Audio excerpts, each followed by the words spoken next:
다행히 이제 시간 관리가 잘 돼서 바로 토론으로 들어가겠습니다. 자리에 좀 앉아주시고요. 이제 이미 여러분들 갖고 계시는 자료집에 오늘 와주신 여러 선생님들을 소개를 써놨기 때문에 그걸 다 읽고 이러지는 않겠습니다. 어쨌든 이제 저희가 일단은 성함을 가나다 순으로 적었는데요. 한국형사정책연구원의 선임연구원으로 계시는 김지영 선생님께서 와주셨고요.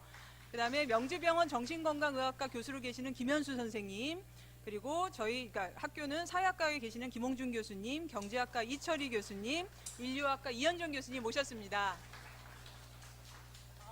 제가 좌장이긴 하지만 좌장 역할을 그냥 시간관리자로 할 것이고요. 다른 개입이나 뭐 공통 질문을 드린다든가 그런 거 하지 않겠습니다. 그래서 굉장히 자유롭게 편하신 대로 들으시면서 느끼셨던 거 혹은 지적해주고 싶으신 거 편하시게 말씀을 주시되 8분 정도로 제가 시간 관리를 하겠습니다. 그런 뒤에 청중들과의 대화를 할 수 있는 시간으로 주영기 교수님께서는 역시 편하시게 토론자분들께서 주시는 말씀에 대한 피드백을 준비해 주시면 될 것 같습니다. 그냥 앉으신 순서대로 부탁을 드리면 어떨까 하는데 김지영 선생님부터 먼저 토론 부탁드립니다. 제가 유 교수님으로부터 이 세미나 주제와 이 세미나가 열린다는 소식을 듣고 굉장히 반가웠습니다. 세미나 주제를 사회 공정성이라고 잡은 건 벌써 우리 사회에 공정성이 없다 이런 걸 전제로 하지 않았나 저는 그렇게 생각하고 있습니다. 근데 이제 우리 사회가 공정하지 않다, 불공평하다라는 것을 형사정책연구원이나 정치계에서 이야기하는 것보다 우리 사회가 이렇게 공정하지가 않아서 국민 정신건강에 이렇게 안 좋다라고 정신건강 쪽에 종사하시는 분들이 말씀해 주시면 훨씬 더 울림이 있지 않을까 하는 그런 생각을 해보는데요. 사실 우리가 우리의 트라우마, 전 국민적인 트라우마라고 하면은 세월호 사건을 들 수 있을 겁니다. 근데 세월호 사건이 여러분들 아시는 분은 아시겠지만 1970년에도 박정희 정권 때도 남영우 사건이 있었습니다. 그때는 사망자가 세월호 때보다 훨씬 많았습니다.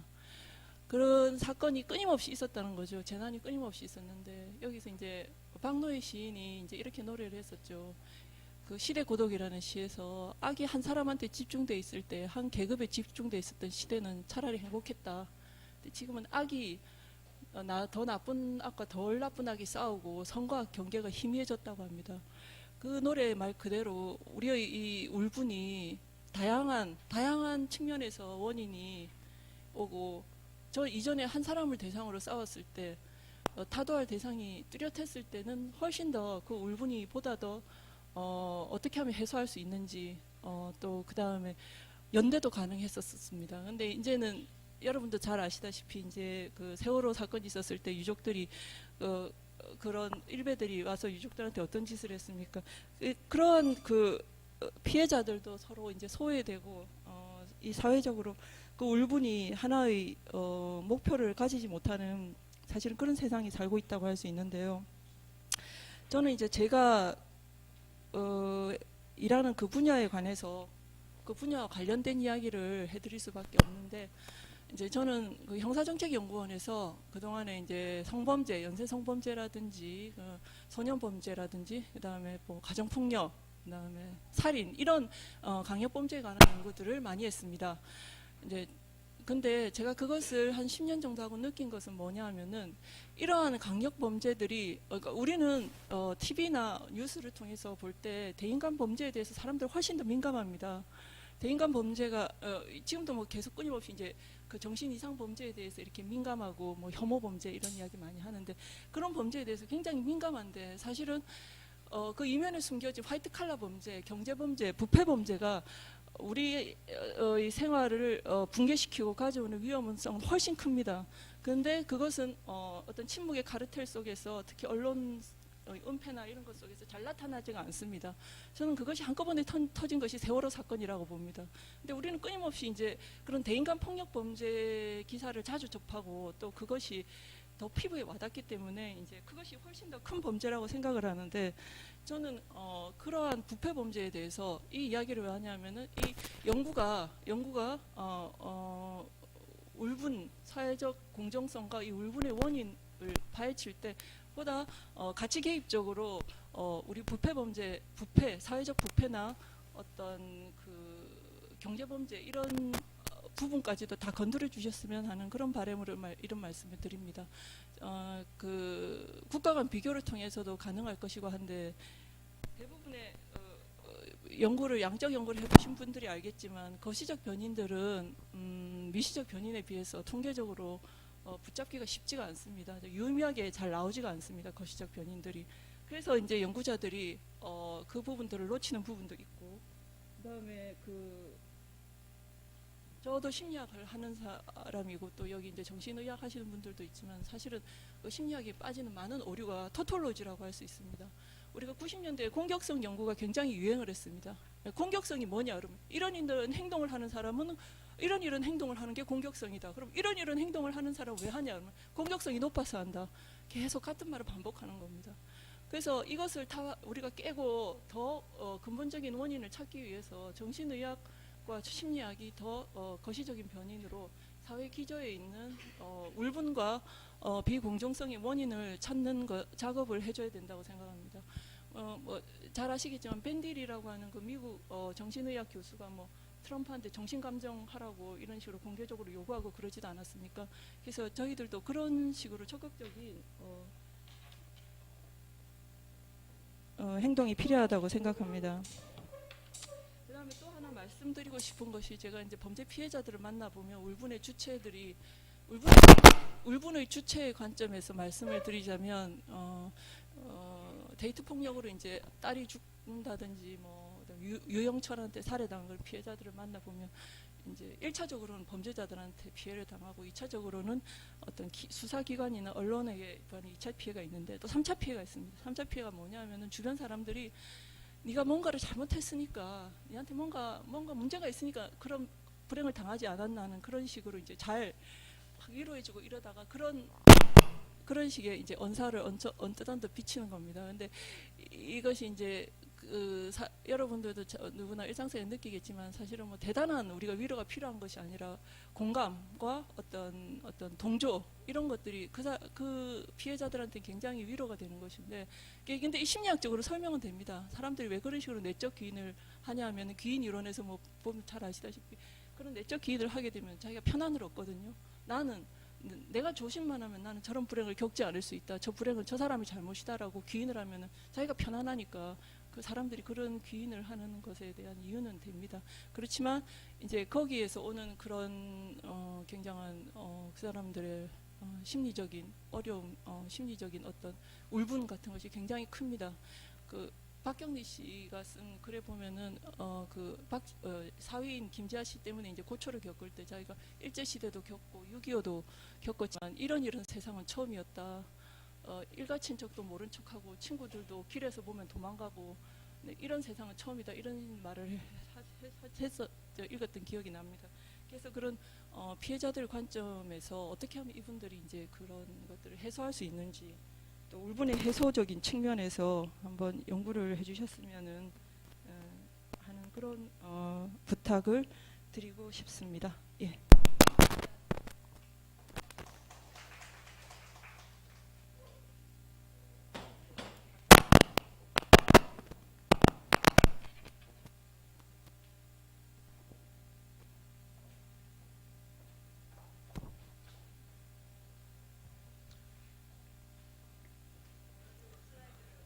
전 약간 습관이 돼요.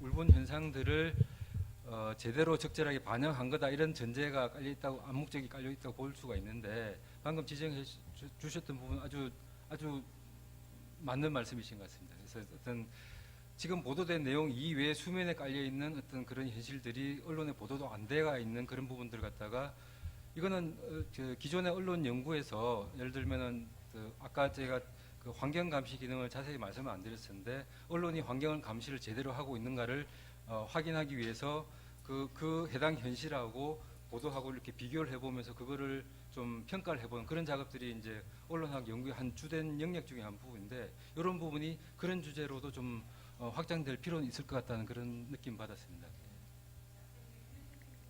하여튼 네, 8분 빨리 말할게요. 하여튼 초대해 주셔서 감사합니다. 그리고 굉장히 이제 중요한 연구라고 저도 당연히 생각하고요. 최근에 외국에서 이제 초대를 받았는데 주제가 아파트 소음 때문에 어떻게 사람을 죽이는가, 니네 나라에서는 새로운 유형의 정신병리냐, 층간 소음으로 인해 사람 어떻게 죽이냐. 이제 그럴 때 이제 저희가 흔히 울분과 관련된 일이다. 그것은 어떤 울분이냐면 실제로 이제 아파트 소음 살인을 가해한 가해자가 나 요즘 논의가 많이 되고 있는 심신미약이다. 소음으로 인해서 우울증 포함하여 여러 가지 외상 후 스트레스 장애로 인해서 순간 이성을 잃었다라고 했는데, 사실 그 사람의 여러 가지 사회 배경을 보니까 이분이 어떻게 내가 이 집을 마련했는데라는 게 있어요. 기본적으로 그 집에 들어올 때 그 집 소유에 대한 엄청난 감정이 있었고, 또 이렇게 어렵게 들어왔는데 이 사람들이 그 층간 소음을 일으키는 사람들이 우리 우습게 본다. 내가 여기 졸부로 들어와서 이른다라고 하는 사회적 지위에 대한 무시가 있는 것 같다라고 본인이 주관적으로 생각하고 개선을 말했지만 반복되는 거 보니까 여기서 울분을 쌓이면서 이성을 잃고, 이거는 이 인간들이 나를 몰아내려고 하는 존재에 대한 위협이다. 결국 존재에 대한 위협이 살인을 저질렀다. 이게 이제 저희가 사례 중에서 아파트 소음 살인한 분이 심신미약을 했을 때 이제 약간 일반적인 패턴이에요. 이제 이게 이제 서양 사람들에게 이게 어떻게 살인의 이유가 되는가라고 하는 것은 서양 사람들한테 의문이죠. 한국은 살기 좋은 나라라고 말하는 사람들이 있고, 한국은 정말 살기 힘든 나라라고 말하는 사람이 있는데, 어떤 사람에게 살기 좋은 나라냐? 돈 있는 인간들에게, 권력과 빽이 있는 인간들에게, 힘 있는 인간들에게. 그래서 한국 사람들은 다 하나의 울분이 있다. 대표적인 게 항상 이제 그 세치하는 거 있죠. 야매, 비공식, 옆길, 그들끼리. 다른 말로 하면 절차적 민주주의가 지켜진 적이 없는 나라다. 여기는 많은 사람들이 의대를 나온 이유, 많은 사람들이 법대를 간 이유, 그 시절에 그거는 다 집안에 의사 하나는 있어야 된다. 의사가 없어서 겪은 울분이 있었던 거고, 법조인이 없어서 있었던 울분이 있었던 거고, 또 유력한 정치인이나 공무원을 알고 있지 못해서 당한 이제 울분이 있었던 거고, 그 중에 의대와 법대를 몇십 년간 우리가 이제 유지해왔던 것은 한국 사람들이 느끼는 가장 큰 울분 중에 하나는 건강과 법률에 대한 울분이었던 것이 많았다. 또 집 없는 것도 뭐 당연하지만 힘이 없어 당한 서러움, 이런 것은 결국 사회적 절차나 과정이 힘없는 사람은 보호해주지 않는 사회다. 절차적 민주주의가 없는 나라다. 사실은 사회적 정의가 절차적으로 대중적 동의에서 압도적으로 해결된 일이 전혀 없이 계속 쌓이고만 있다. 해결 방식이 그래서 우리나라에서 가장 유력한 해결 방식은 개인적 해결. 죄송합니다. 오타입니다. 각자 도생하는 법밖에 없다. 뭐 이제 봉건 말기부터 이분법 사회, 평가르는 사회가 오래됐고, 항상 피해자가 이제 존재해 왔는데 이걸 사회가 중재해 본 적이 없다. 사회적 정의로 멋지게 해결된 사례가 없다. 그런데 이런 것들 다 개인의 감정으로 오랫동안 남고, 그래서 서러움의 사회고 울분의 사회고, 지겹게 들은 말이 서러우면 출세해라, 서러우면 공부해라, 서러우면 돈 벌어라. 요즘은 서러우면 가입해라 라고 스기나 인터넷 마케팅 회사들이 서러우면 가입하면 싸게 간다, 몇 배. 그래서 결국 이제 우리가 울분이 쌓이는 이유는 이런 모든 불공정을 개인이 해결해라. 이제 이런 과정이기 때문에 이제 사회적 이슈로 울분이 중요한 이유는 사실은 한국 사람들의 사회 자아 실현, 그 사회 실현은 뜻밖의 복수하는 삶이에요. 이렇게 울분이 행동의 동기죠. 아까 말씀드린 것처럼 의사 없어서 죽었다. 의사 하나 있어야 된다. 거의 모든 사건이 불완전을 해결되고, 사실 뭐 아까 이제 우리 세월호 얘기 많이 나오지만 세월호 유가족분들 울분에 차서 안전한 사회를 만든다라고 승화시키지만 사실 이제 이 사회가 해결해주지 못한다는 거에 대한 엄청난 이제 울분과 아쉬움이 있죠. 어떤 분들은 지배구조의 변천이 사실상 없었다고 보시기도 하는 것 같아요. 비민주적 부자에서 민주적인 문의의 부자로 바뀐 적은 있지만 실제로 친일이든 군부 문제든 5.18이든 세월호든 깔끔히 해결된 적은 없고, 사실 세월호 하면서 제가 겪은 일 중에 하나는 대구 참사도 오시고 시랜드도 오시고 다 오셔서 사실은 말이 해결이 안 됐다, 아직 다 그렇게 말씀하시니까 여전히 해결되지 않는 사건이 계속 누적되기만 하고 울분이 누적된다. 그래서 사실 아파트 층간소음과 살인과 같은 증오 복수 혐오 범죄가 계속 늘어나고 아마 테러도 더 늘어날 거다. 소송 및 괴롭힘의 증가도 계속 늘어나고 또 개인적인 불행과 한의 증가도 늘어나고, 중요한 건 어쨌든 이게 세대적으로 전수되고, 저는 상징적으로 뭐 최근에 뭐 미국에 도피해 있던 나치 부역자가 60년 만에 잡혔다, 90 몇 세, 이런 거를 보도하고 독일이 그런 걸 철저히 하는 것이 사실 이제 이런 독일이 겪고 있는 울분의 중요한 요인이 그와 관련되어 있기 때문에 그렇게 하는데, 사실 우리는 지금 소환하지도 않고 처벌하지도 않고 어쨌든 5.18도 5.18 유가족 분들 만나니까 김대중 선생님 훌륭하시지만 너무 다 타협을 했다, 또 누가 훌륭하시지만 타협을 했다, 이렇게 넘어가는. 사실 이제 울분은 되게 복잡한 감정인데, 정신과 환자분들 중에 뭐 PTED로 진단하자면 한국 사람들은 사실 그게 이제 진단의 유효성이 문제가 되긴 해요. 한국은 PTED로 진단하면 거의 많은 상당한 환자들이 다 PTED로 진단할 수 있기 때문에 아주 복합적인 감정이고, 이게 이제 사람들의 건강에 좋지 않은 이유는 누적된 감정이고 미해결된 감정으로 남아서 어쨌든 해결되지 않을 것이다라는 어떤 아까 그 외국 사람들이 정의한 울분의 정의, 그 절망이 담겨 있다. 그래서 선택하는 행동이 우리가 생각하지 못하는 행동이다. 이게 이제 그래서 저는 이제 여러 가지 집단을 경험해 보면서 뜻밖의 제도가 치유한다. 절차적 민주주의가 강화되니까 왕따가 없어진다. 대안학교에서 상담을 잘해서 왕따 없어진다. 아이들이 그렇게 느끼지 않더라고요. 여기는 일반 학교와 다르다. 뭐가 너무 공정하다. 절차적 민주주의가 회복되면 사실 울분이 조금 더 지금보다는 줄어들 수 있다. 결국 울분을 해결하는 사회적인 임상의사가 볼 때는 그런 환자가 좀 안 오려면 좀 사회가 정의를 더 잘 실현하고 절차적 민주주의가 더 잘 돼야 개인 감정에서의 울분이 줄어들 수 있다. 네, 이런 생각을 갖고 있습니다. 감사합니다.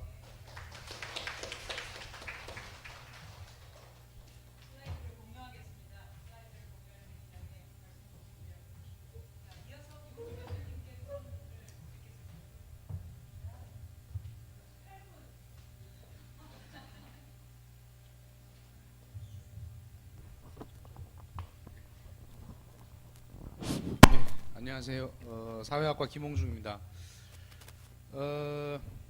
그 울분이라는 개념을 가지고 작업하신 그 최근에 일련의 그 내용들과 오늘 발표를 들으면서 그게 이제 좋은 개념이라는 게 어떤 현상을 잘 묘사하는 개념이기도 하지만 사실 요사이 너무 그렇게 상업화된 개념들이 남발되는 상황에서 그 개념이 조명탄처럼 없었을 때는 안 보이던 것들을 이렇게 쫙 비춰주는 그런 개념이 사실은 학술적으로 가장 큰 의미가 있는 개념이라면, 인비터먼트라는 개념은 우리 시대의 그런 좋은 개념 중에 하나라는 생각이 확실히 들었습니다.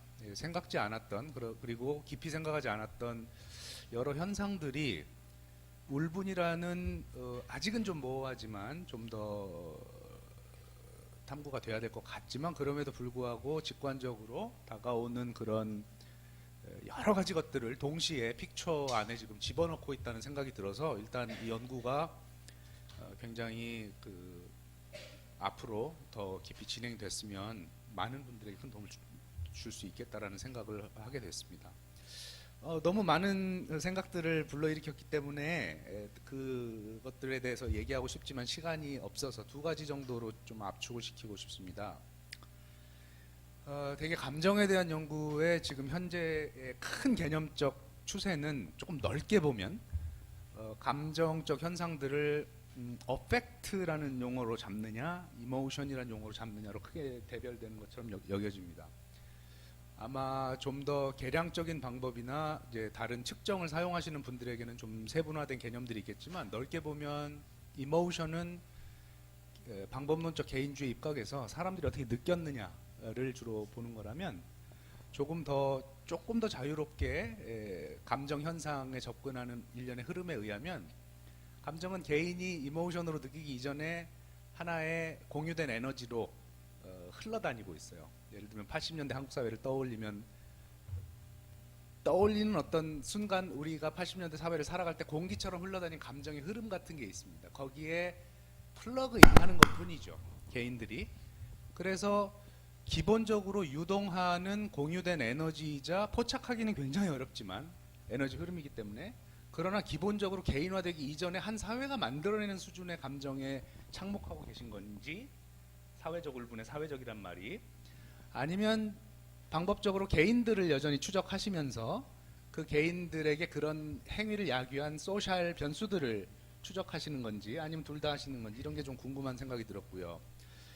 두 번째는 이론적인 점에서 매우 흥미로운데 이 울분 저는 이제 세월호에 대해서 그 주권적 우울이라는 개념을 사용했는데 왜냐하면 이거는 의학적 우울이기 전에 정치적 주권 감정의 훼손에서 나온 학습된 무기력과 상실감이라는 판단이 들어서 신문 기사를 엉기성기 분석하면서 한국 사회가 정치적 우울을 꽤나 오랫동안 알아왔고 20세기 내내 그래서 감정 연구가 정치적 상상계와 결합된 지점에서 연구들이 많이 진행돼야 된다는 생각을 해왔고 하나의 연구 성과를 냈습니다만 지금 오늘 말씀하신 것 중 흥미로웠던 것이 대부분 사회면 기사에서 이게 나온단 말이죠. 그러니까 이건 정치적인 차원도 있지만 기본적으로 한국 사람들이 일상적인 삶에서 액션과 인터랙션과 제도와의 이런 관계 속에서 나타나는 어떤 관계가 생산하는 감정 형식의 가능성이 높고 그때 저한테 굉장히 흥미로운 이론적인 자원으로 떠오르는 것은 독일의 그 비판 이론가 중 악셀 호네트가 얘기하는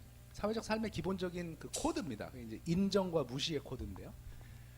어떤 행위나 상호작용이나 아니면 사건이나 처우가 자신이 인정됐다고 여긴다면 아무런 문제가 없지만 disrespect 됐다고 여기는 순간 이제 인비터먼트 생산 메커니즘 들어가는 것 같아요. 그 굉장히 여러 가지 요소가 지금 분석이 되어 있지만 그런데 그 disrespect 됐다고 무시당했다고 여긴다 할지라도 그 무시를 상징적으로 되갚거나 미안하다 내가 아까 좀 실수했다거나 아니면 제도가 그 무시의 감정을 제도적으로 처리해주면 상관이 없는데 장기간 반복된다는 요소가 들어있는 것 같아요. 반복되거나 개인 행위자의 힘으로 쉽게 고쳐지지 않는 무시의 패턴이 거기 있다. 이때 이제 인비터먼트 생산될 가능성이 높고 그래서 그것이 제가 흥미롭게 생각하는 건 처음에 울분이라고 그래서 우울과 분노라고 생각을 했는데 오늘 내용을 들어보니까 억울과 분노에 가까운 것 같습니다.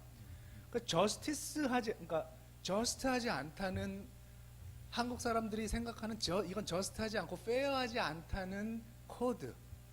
이건 아닌데 나를 왜 이렇게 취급하지? 이거 나 무시하는 거 아니야? 이 코드가 문화적으로 어떻게 존재하느냐? 요거가 연구와 결합이 되어야 될 것 같아요.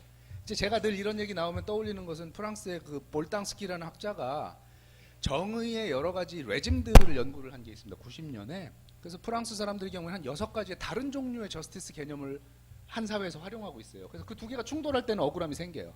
저 사람은 돈 많이 벌고 잘 사는 게 정의로운 건데 어떤 사람에게는 도덕적으로 이 정의가 이 두 개가 부딪힐 때는 한쪽에선 정의로운 것이 이쪽에서는 부정의한 것으로 처리될 때 그래서 이게 단순히 하나 두 개의 정의 부정의의 문제가 아니고 무언가가 레지팀하고 일레지팀하다라는 걸 가르는 코드가 한국 사회가 단순화해서 이럴 수도 있고 복잡해지는 과정에서 나타나는 현상일 수도 있겠다는 생각이 들어서 문화적으로 한국인들이 한국의 사회적 행위자들이 어떤 행위를 정의롭고 정의롭지 않다 받아들일 수 있고 받아들일 수 없다 이런 코드들의 양상들이 어떻게 가느냐 이것과 긴밀히 연관돼 있지 않은가 이런 생각이 좀 들어서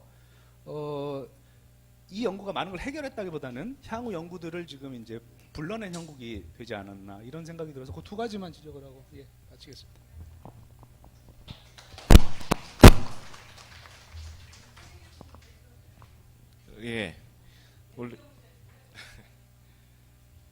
원래 좋은 토론이라 하면 방금 세 분이 보여줬듯이 그 데이터가 보여주는 것 이상으로 그 빈 곳을 채워주고 그다음에 돋보이게 해주는 것이 좋은 토론이라고 생각하는데 저는 개인적으로 이 주제에 대해서 잘 아는 게 없어서 여러분이 평소에 세미나에서 늘 듣던 그런 지루하고 재미없는 종류의 토론을 할 수밖에 없는 것을 좀 양해를 해주세요. 그래서 이 발표를 들으면서 뭐 제가 궁금하게 느낀 점이나 그런 것을 좀 위주로 말씀을 드리겠습니다.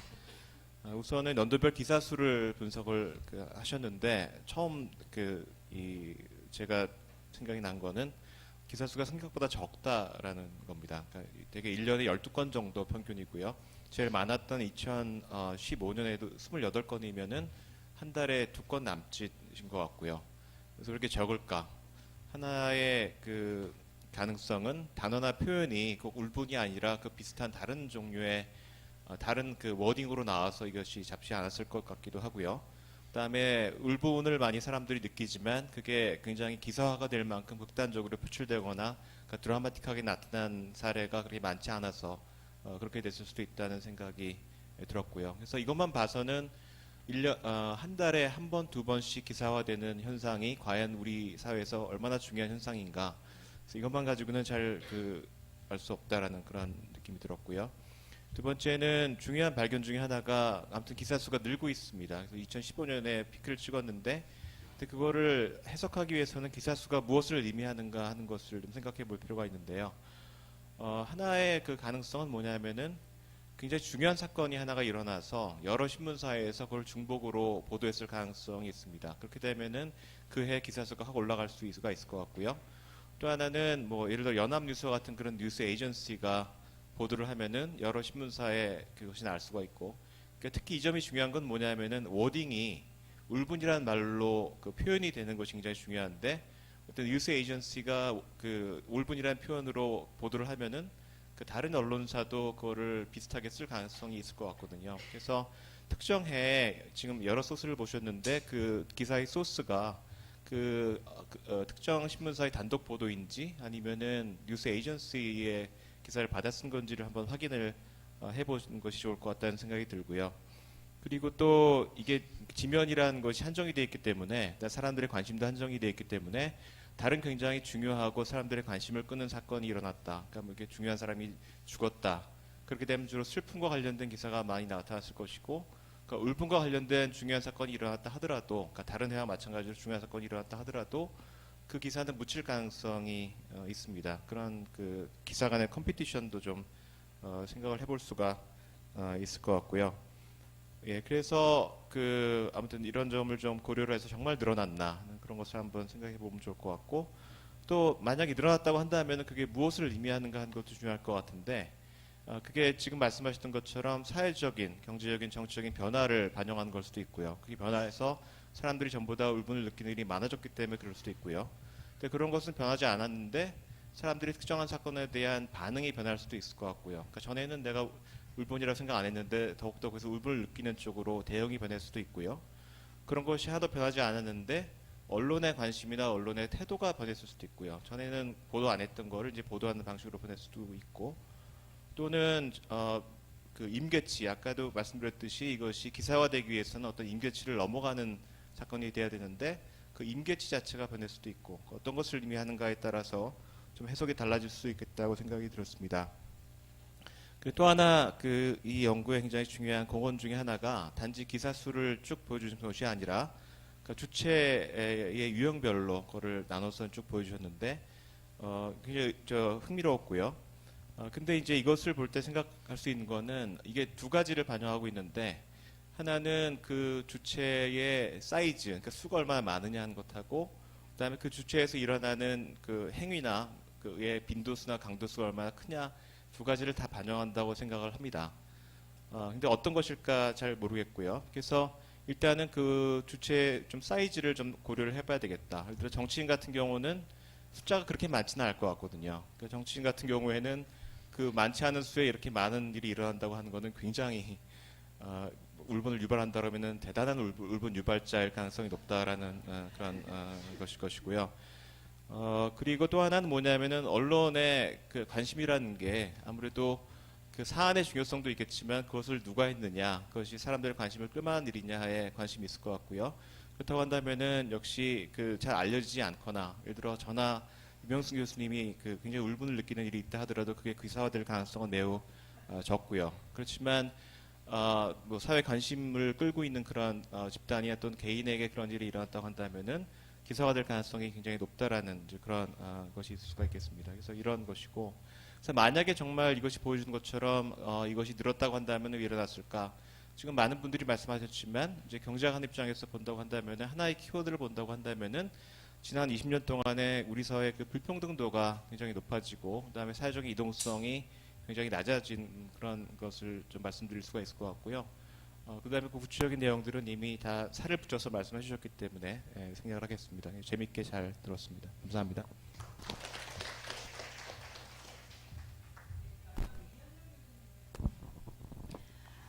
네, 저는 잠깐 좀 적어온 게 있어가지고요. 그거를 읽는 방식으로 제가 토론을 진행하겠습니다.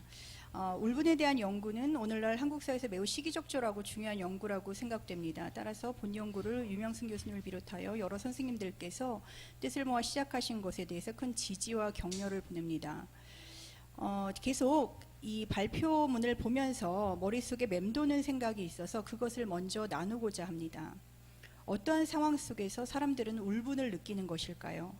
그리고 울분의 감정을 느끼는데 그 사람이 살고 있는 사회는 얼마나 영향을 미칠까요? 저는 중국과 한국에서 이제 울분과 정말 관련된 사람들을 뭐 자살이라든지 뭐 우울증이라든지 뭐 세월호 참사 유가족 등등의 연구 참여자들을 대상으로 연구를 진행해 오고 있는데요. 제가 중국의 사례를 잠깐 소개하자면 중국인에게 울분이라는 단어는 무려 30가지가 넘습니다. 그래서 제가 그냥 떠오르는 것만도 우어낭치, 우어신치, 내가 위펀, 위누, 루안치, 뭐 제가 여기서 중국어를 다 말할 건 아니지만 엄청나게 많은 단어들이 있다는 거죠. 그리고 이 분노의 감정은 모두 억울함이 동반된 분노감을 뜻하고 있습니다. 그리고 제가 중국 연구를 하면서 굉장히 신기하게 생각하는 단어가 하나 있는데 그게 이유엔왕이라는 단어입니다. 이 단어는 아주 자주 중국의 일반 사람들이 쓰고 있는 단어인데요. 이 단어는 한국어에 적절한 번역어가 없습니다만 무고한 일을 억울하게 당해서 원통하다라는, 즉 무고함이라는 그러한 요소가 더해진 아주 복잡한 뜻을 이 한 단어가 가지고 있습니다. 그래서 유엔왕이라고 말하면 이 사람이 정말 억울하고 그리고 무고한 일을 당해서 원통하고 분노에 가득 차 있구나라는 것을 알고 있는데 이제 한국어로 한 단어로 번역하기가 이제 힘든 거죠. 그렇다면 어째서 중국어에는 이러한 단어가 이토록 많은 것일까요? 중국인들은 유전적으로 타고난 개인적 기질이 분노형 인격을 가지고 있는 것일까요? 저는 그렇지 않다고 생각합니다. 중국어에 이토록 울분에 상응하는 단어가 많다는 것은 그 사회와 문화가 가지고 있는 특성을 분명히 보여준다고 생각합니다. 많은 결정이 공정하지 못하고 일관되지 않으며 납득되도록 이루어지지 않고 위계적이기 때문에 억울함이 많고 분노감이 많이 들게 되는 것이지요. 오늘날 한국에서도 심지어 분노장애라는 말이 일상용어가 될 만큼 울분 또한 만연해지고 있는데요. 그러한 변화는 분명히 한국 사회의 정치적이고 사회문화적인 요소들이 폭넓게 고려되어야만 이해될 수 있으리라고 생각합니다. 이제 본격적으로 이제 오늘 발표 내용에 대해서 저는 3가지를 지적하고자 합니다.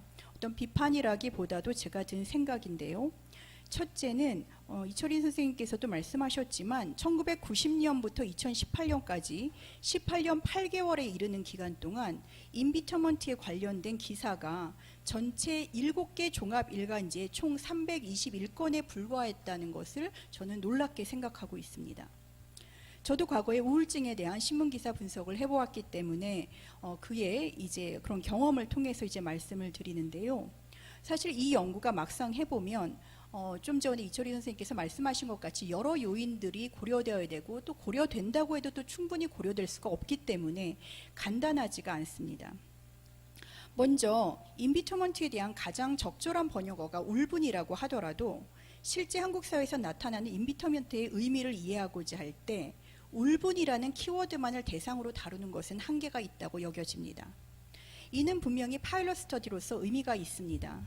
그러나 기사 분석이 임비터먼트와 관련해서 깊이 있게 이루어지기 위해서는 말씀하신 바와 같이 기사 제목뿐 아니라 본문에서 울분이 사용되는가도 중요하지만 기사에서 울분이라는 용어가 사용될 때 이와 더불어 어떠한 개인의 기질, 감정 경험, 행동 발현에 대한 용어들이 반복적으로 함께 사용되고 있는지를 확인해서 선별해서 포함시킬 필요가 있습니다.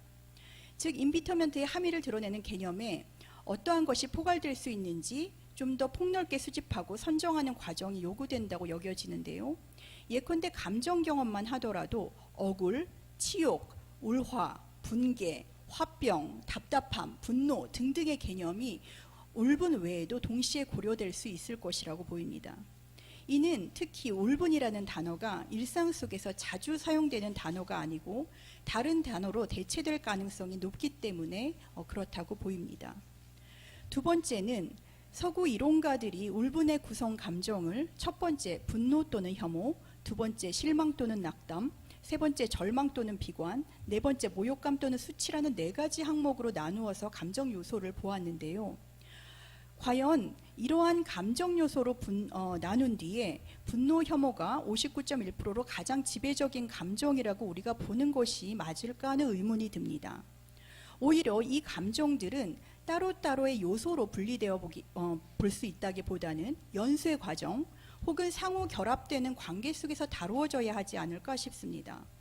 예컨대 울분을 느끼는 사람들은 직면한 상황에 대한 견딜 수 없는 실망과 낙담 속에서 분노와 혐오감 혹은 절망과 비관을 느끼게 될 수 있습니다. 혹은 모욕감, 수치의 경험을 통해 분노와 혐오의 감정을 갖게 되고 이를 인정해 주기는커녕 도리어 탓하는 사회 속에서 절망, 비관하게 될 수도 있습니다. 따라서 나타나는 감정의 요소들이 어떻게 서로 연결되어 있는가에 대한 고려가 필요하다고 여겨집니다. 마치 아까 말씀드렸던 중국의 유엔왕이라는 단어가 무관일을 억울하게 당해서 원통하다라는 복잡한 상황과 감정을 동시에 축약하고 있듯이 말입니다. 그리고 세 번째, 울분을 발생시키는 한국 사회의 여러 가지 상황과 조건에 대한 관심은 매우 중요합니다. 그렇지만 사실 우리가 왜 울분을 많이 발생시키는가에 대해서는 사실 그 정확한 원인은 알 수 없지만 많은 사람들이 공감할 수 있습니다. 그런데 제가 오히려 더 궁금한 것은 왜 사람들은 울분을 이렇게 표현하려고 할까요? 하는 것입니다. 다시 말해서 한국 사람들에게는 현재 울분을 표현하지 않으면 사람들이 무관심하고 내 문제가 절대로 해결되지 않을 것이라는 그런 사고와 인식이 있습니다. 따라서 언론이 어떻게든 주목하도록 내 문제를 사건화해야 된다는 생각을 가질 수밖에 없는 상황입니다. 그래서 이처럼 계속 울분을 표현하지 않으면 내 문제가 해결될 수 없다는 그러한 생각이 있기 때문에 더더욱 이러한 문제들이 온 국민들이 다 집회를 하거나 이러한 일상적인 그 집회하는 이러한 상황 속에 사실 처하게 되고 많은 사람들은 그 울분을 표현하는 것에 대한 사회적 학습 효과를 갖게 됩니다. 이러한 상황 속에 사실 문제가 되는 것은 정치인들의 울분과 생존 기반을 박탈당한 농어민의 울분이 사실상 동시에 평준화되어 버린다는 겁니다.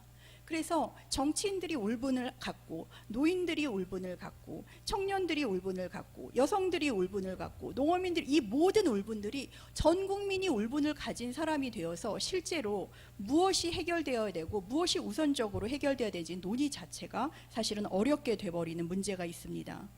또한 실제로 울분조차 표현할 힘도 사회적 세력도 형성하지 못하는 그리하여서 언론의 관심 대상도 되지 못하는 사람들은 완전히 이 문제에서 배제되어 버리는 그런 문제를 낳게 됩니다. 그렇다면 왜 이러한 태도를 우리가 가지게 되었을까요?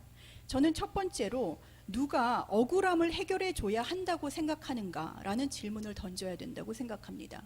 우리에게 나에게 억울한 문제가 있을 때 그것을 누가 해결해 줘야 된다고 생각하느냐라는 것이고요. 만일 그것이 국가라면 과연 국가가 지금 그렇게 할 수 있는지, 만약에 그렇게 생각이 되어 왔다면 과거에 우리는 한국 사회의 국가에 대한 어떠한 인식을 사실은 학습되고 또 그러한 어떤 이미지를 계속 배워왔는지, 그러나 실제로 국가가 무엇을 할 수 있고 무엇을 할 수 없는지에 대한 문제가 우리가 해결되어야 된다고 합니다. 그리고 두 번째로 누가 이들을 정말 이처럼 억울하게 만드느냐라는 것을 좀 폭넓게 생각해 볼 필요가 있는데요. 네네. 마지막입니다. 이분들이 가지고 있는 문제가 억울한 것도 있지만 그것을 결국 주변 사람들이 인정해주거나 그걸 위로해줄 사람이 없다는 거죠. 결국 다시 말해서 우리 사회에 어떤 이웃이라든지 공동체라든지 어떤 뭐 좋은 의미에서 같이 나눌 수 있는 동료라든지 이러한 사회적 관계망이 부서졌을 때 과연 이들의 억울함이라는 것은 더 커질 수밖에 없다는 것, 이러한 점들을 이제 고려해야 되지 않을까 생각합니다. 이상입니다.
오늘 제가 이제 아까 마무리할 때 말씀드린 게 이제 그 토론자들 사이에서 아주 다양한 측면에서 문제가 제기가 되고 의미들이 찾아질 거라고 말씀을 드렸는데, 너무 예상 이상으로 너무 다양한 측면에서 어떤 문제점이라든지 또 의견들을 제시를 해주셔가지고 한 어떤 3분 안에 다 정리하게 해가지고 쌈박하게 말씀드릴 수 있는 상황은 아닌 것 같습니다. 다만 여러분들이 말씀하신 내용들을 크게 두 가지로 분류를 해보면은 어떤 우리가 울분을 문제 제기를 하는 이런 연구들 자체가 갖는 어떤 방법론적인 문제라든지 그 자체에 대한 문제 제기가 있었다고 보고요. 또 하나는 결론적으로 그런 그 어떻게 할 거냐에 대한 그 대안이나 방안과 관련해 가지고 여러 가지 어떤 의견들이 나오신 거 아닌가. 그래서 이제 그 절차적인 정의를 말씀해 주신 분부터 시작해서 그다음에 어떤 그 마지막에 이현정 교수님은 저희 참 문화 공부를 하셔서 그러시겠지만은 너무 좀 이렇게 아주 그 치명적인 그 저희들 연구의 어떤 치명적인 문제부터 시작해서 아주 복잡한 문제까지도 제기를 해주시고 그래서 너무 감사하게 생각합니다. 감사하게 생각하는데요. 제가 그 구체적으로 한 가지만 말씀드리면 이제 제목의 키워드를 그 울분으로 쓴 기사가 왜 이렇게 적냐, 이렇게 적은 샘플을 가지고 우리가 어떤 사회 현상을 얘기하는 것들이 의미가 있을 것이냐, 그거에 대한 문제 제기에 대해서 그동안에 이 부분 샘플링과 관련해서 얘기가 됐던 부분을 좀 잠깐만 말씀을 드리면은 그 제목이라는 의미 자체가 기사 하나의 어떤 압축을 해가지고 나온 그런 거죠. 그래서 이제 샘플링 할 때 보통 방식이 일면에 들어간 기사를 보거나 아니면 제목에 들어간 기사를 보거나 아니면 전체 기사 수를 다 보거나 이제 그런 식으로 이제 셋 중에 할 때 이제 전체 기사를 다 볼 경우는 또 샘플 수가 너무 많기 때문에 내용 분석을 하기가 물리적으로 좀 힘든 경우가 있죠. 그럴 경우에는 5번째 중에 하나 이런 식으로 가기도 하는 거죠. 그래서 이제 그 대표성과 관련해 가지고 이런 매저가 갖는 어떤 한계가 분명히 있는데 제가 생각하기로는 어떤 요런 도구가 활용될 수 있는 그 매개는 뭐냐면은 우리가 일상에서 어떤 사회 건강 지표로서 관리를 하자는 차원에서 봤을 때는 우리가 어떤 주가 지수가 주가 지수는 적정하지 않을 것 같은데, 그러니까 어떤 그 울분 현상을 100% 반영하느냐 안 하느냐 차원에서 봤을 때 어떤 한계가 있다는 그런 측면하고, 그다음에 울분 현상이 계속적으로 이렇게 증가하고 감소하고 이런 것들 갖다 계속적으로 매저하는 그 지속적인 도구로서의 활용 가능성하고를 얘기를 할 때는 만약에 구자라고 얘기를 한다고 하면은 어떤 하나의 결함이 있는 부분이다 그러면 그 결함이 계속적으로 반영이 되는 것들이라 하면은 어떤 그 지속적으로 활용할 수 있는 가능성 자체가 어느 정도 그러니까 증가하는 부분이 있지 않는가 하는 생각이 듭니다. 그래서 이제 그런 부분 간단히 말씀드리고, 또 하나 저희 아까 그 절차적인 정의 부분에 대해서 이제 또 아까 그 청정 중에서도 이제 그런 정의 부분과 관련해서 말씀하신 게 있어서 제가 생각하는 어떤 한 가지 어떤 대안을 말씀드리고 싶은 건 뭐냐면은 그 이현정 교수님도 어떤 왜 표현을 그렇게 하려고 하느냐 이런 어떤 문화 현상에 대해서 말씀하셨는데 우리가 과연 어떤 절차적인 정의만 우리 사회에서 충분히 더 확대시켜 나가고 하면은 이것들이 해결이 될 수 있을까? 그건 아닌 부분이 있을 것 같습니다. 어떤 문화적인 현상의 하나이기 때문에 그런 문화적인 현상을 갖다 조장하는 부분이 뭐냐? 미디어다. 그렇게 본다고 하면은 미디어뿐만이 아니라 어떤 교육 체계도 해당이 되죠. 그래서 우리가 어떤 초등학교 시절부터 어린 시절부터 어떤 울분의 대안으로서 얘기하고 있는 것들은 누군가 내 옆에서 같이 살아가는 사람들에 대한 믿음이라는 거죠. 그렇다고 하면은 어릴 때부터 어떤 그런 신뢰를 증강시킬 수 있는 그런 교육 프로그램들이 좀 강화가 돼야 될 것 같다. 그런 부분하고 그다음 미디어도 그런 부분에서 어떤 대안 중심으로 보도하는 그런 문화가 좀 만들어져야 되는 거 아닌가 그런 생각을 하고 있습니다. 네, 감사합니다.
정말로 빠지겠습니다. 이제 사실은 이현정 교수님께서 조금 언급하셨습니다만 저는 이제 감정 연구, 울분 연구는 문화 심리학적 연구가 좀 가미됐으면 좋겠어요. 그러니까 한국인, 일본인, 미국인, 중국인 물론 이렇게 하면 굉장히 어려울 거예요. 그러니까 예를 들면 중앙일보하고 그 성향이 가장 가까운 일본에 무슨 매체가 있다면 정말로 그 울분에 해당되는 단어가 있으면 빅데이터 돌려갖고 하면 그런 연구. 저는 왜 이렇게 말씀드리는 거 아니? 그 안토니오 다마지오 개념에 따르면 우린 백그라운드 이모션이 기본적으로 상당히 강한 것 같아서 말이죠. 디스플레이 룰에 따르면 우리 감정 표출이 강합니다. 그게 이제 이 교수님 말씀하시는 대로 그래야 살아남을 수밖에 없다라고 진화심리 설명하는 사람이 있는데 하여간 그런 역사적, 문화적인, 정치적인까지 한번 더듬어 보시려면은 문화심리학적 연구까지 하시면 어떨까 싶습니다. 이상입니다.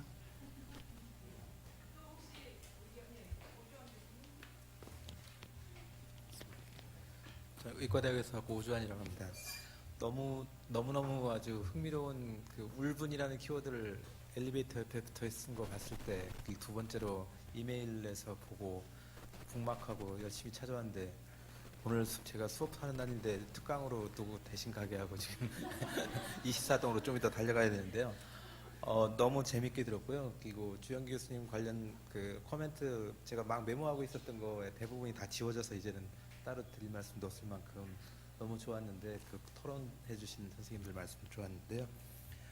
그 양적인 것보다 이제 질적인 부분의 스토리를 다 정리해서 질적 연구 방법론처럼 발표하시는 어떤 그 저작물이 나오면 굉장히 흥미로운 게 될 것 같아요. 이거 전체로서 다 커버할 수 없다는 점은 여러분 치명적인 한계에 대해서 지적해 주셔서 근데 제가 이 연구 방법론은 아마도 어려울 것 같다는 생각은 들지만 혹시 가능할 수도 있고 이제 이 전체 큰 연구 속에서 이 언론 연구 말고 또 추가적인 연구, 울분 연구에서 해주셨으면 하고 기대하는 바가 저희 의학 교과서에 나오는 어큐트 앤 크로닉이라는 표현이 있거든요.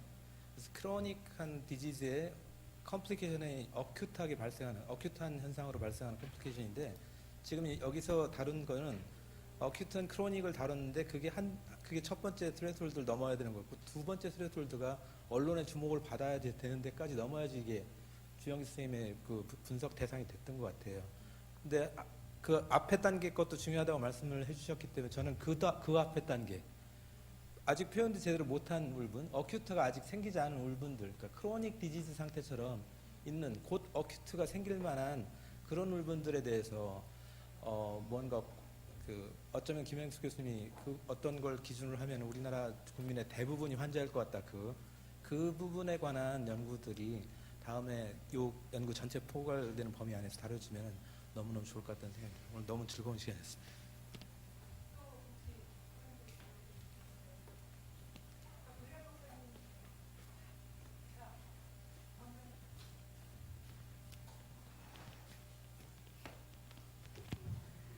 안녕하세요. 너무 재밌는 발표 정말 잘 들었고요. 울분이라는 그 개념을 지난 1차 그 컨퍼런스 때 세미나 때는 왜 행복 연구하면 사람들 안 오고 그런지 알겠다 그렇게 얘기를 하셨는데 울분이라는 단어가 가지고 있는 우리한테 주는 그 임팩트가 굉장히 큰 것 같다는 생각이 들었고요. 예.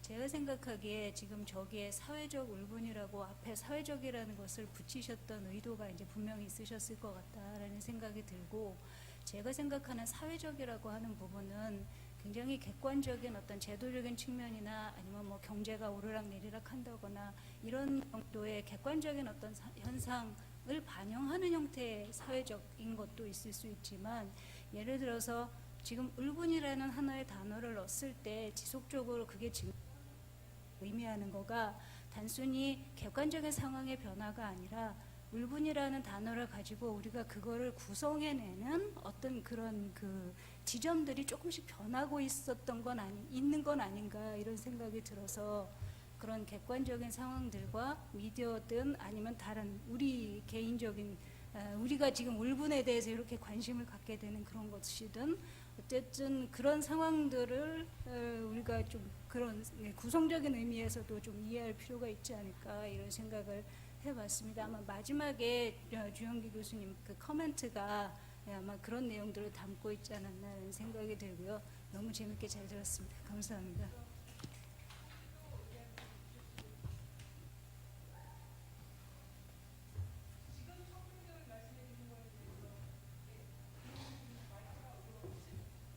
여기 있어.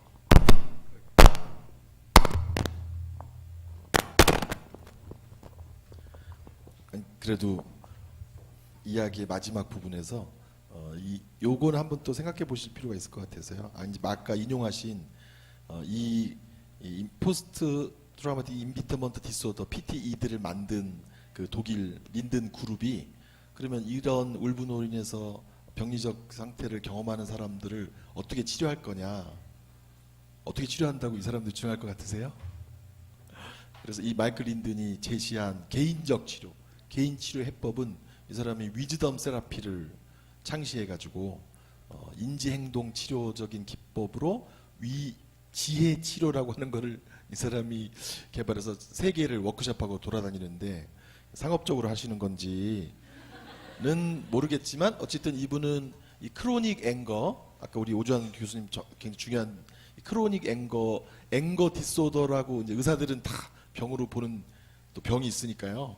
크로닉 앵거를 갖고 있는 사람들이 인디비주얼하게 개인적으로 해결할 수 있는 이 울분에 대한 해법은 이 질병을 창시한 사람은 지혜 치료라고 자기가 제안했어요. 그래서 많은 사람들이 반발했어요. 우리가 무슨 수련을 해야 되냐 지금. 네, 그래서 이제 그냥 여러분들이 왜 린든이 개인적인 치료로는 지혜 치료를 제안했을까 한번 생각해 보고 싶었습니다. 예, 말씀 감사드리고요. 이제 마무리를 지어야 될 것 같습니다. 아쉽지만, 근데 이제 성주원 소장님께 원래 말씀을 좀 청해 드리려고 했더니 그냥 넘어가라 그러셔가지고 그런데 그래도 선생님 한마디. 그냥 제가 마무리를 지을까요? 아니 저는 오늘 참 좋았던 게 연결됩니다. 제가 머리가 빨리빨리 이게 되면 연결진 내용들을 좀 분류화를 하겠는데 오주환 교수님 말씀과 우리 김지영 선생님 말씀과 그리고 이철희 교수님 말씀이 연결되는 지점이 있는 것 같습니다. 당연한 말씀이고 앞으로 당연한 그런 연구가 이어져야 되겠지만 언론에 의해서 어느 임계치를 넘어서서 조명받고 그리고 다루어지는 울분 이외에 혹은 이전에 혹은 밑에 있는 울분들에 대한 연구가 필요하다. 그리고 아까 비교 연구는 안 그래도 지금 저희 연구팀 안에서 독일에서 울분 얘기를 처음 꺼냈기 때문에 독일에서의 울분이라고 하는 기사와 한국에서의 지금 이미 분석해 놓은 이 기사를 비교해 보면 어떨까? 마침 주 교수님 계시는 그 한림대학교에 독일인 교수님이 계셔가지고 아예 지금 섭외를 해야겠다 지금 이러고 있는 상황이죠. 근데 꼭 해보고 싶다. 근데 단순히 그 언론 기사의 비교만이 아니라 이현정 교수님께서 말씀 주셨던 내용들이 정말 그 연구는 꼭 제가 할 생각은 전혀 이게 영향이 안 되니까 이현정 교수님께서 해주시면 어떨까라고 이제부터 물귀신 작전을 켜서 좀 접근해야겠다 이런 마음이 들어서 연결됐고, 김홍종 교수님께는 제가 따로 꼭 찾아뵙고 저도 바로 그 지점입니다. 그러니까 이게 울분이라고 하는 것을 우리가 매력을 느끼거나 호기심을 느끼거나 의미가 있겠다고 느낀 것은 아까 너무 멋있는 조명탄으로 표현해 주셨던, 그리고 거기서 그러니까 원래 우리가 약간씩 알고 있었거나 공유했거나 해야 된다고 생각했던, 김지현 선생님께서 말씀 주셨던 그 드러나지 않았다고 하더라도 부패와 관련된, 경제와 관련된 범죄, 유발시켰던 공격, 그다음에 그 무시하고 모멸했던 것들에 대해서를 설명하는 것은 결국 코드들을 잘 봐야 한다라고 한 그 말씀들을 주셨던 레퍼런스를 받아 적지는 못했습니다만 하나는 그것들을 잘 받아서 함께 공부해야겠다. 그래서 김지현 선생님이 말씀해 주셨던 것처럼 토톨로지 빠져서는 안 되겠구나. 그리고 원래 그러지 않으려고 저희가 사회적 울분이란 말도 썼던 것이 아닐까라고 애써 좋게 해석을 해봤었고요. 김현수 선생님께서 주셨던 슬라이드는 여러분들과 다 같이 공유해서 하나하나를 풀어보면서 사례로도 쓰지만 하고 와닿았던 아파트의 그 층간소음 사례는 정말로 유례가 없는 게 맞다. 울분이 유례가 없고 유니크한 면이 있는 것처럼 한국에서의 울분에는 무언가 다른 어떤 것이 있을 것이다. 이것을 어떻게 연구할지는 정말 큰 도전이지만 한번 제 또 특징 중에 하나가 열심히 합니다. 그래서 열심히 하다 보면 여기 오늘 와주신 여러분들을 또 만날 것이다. 이런 생각을 해봅니다. 그런 의미에서 3차에서 뵙겠습니다. 3차 감사합니다.